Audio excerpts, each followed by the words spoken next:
Bachelor point season 5 এর প্রথম পর্বে শিমুলকে দেখা যায় মজার এক পরিস্থিতিতে।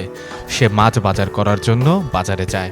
মাছের দোকানে পছন্দের মাছ দেখছিল আর দরদাম করার প্রস্তুতি নিচ্ছিল। ঠিক সেই সময় তার চোখ পড়ে এক অপ্রত্যাশিত দৃশ্যে।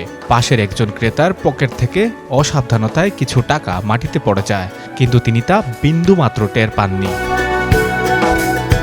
মাটিতে পড়ে থাকা টাকাগুলো দেখে শিমুলের চোখ চকচক করে ওঠে। সে তাৎক্ষণিকভাবে টাকাগুলো নিজের পকেটে নেয়ার ভাবনায় ডুবে যায়, কিন্তু লোকজনের সামনে সরাসরি হাত দিয়ে টাকা তোলাটা তার কাছে ঠিক মনে হয় না। তাই সে এক অভিনব বুদ্ধি বের করে। শিমুল নানাভাবে পা দিয়ে চেপে টাকাগুলো নিজের পকেটে তোলার চেষ্টা করতে থাকে।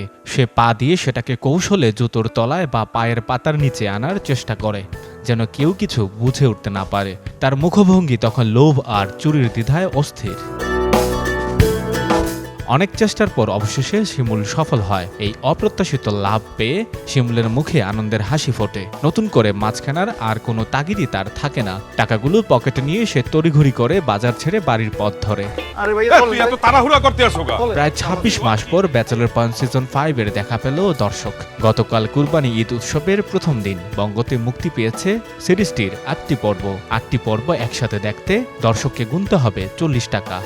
সঞ্জয় দত্ত, যুগান্তর নিউজ।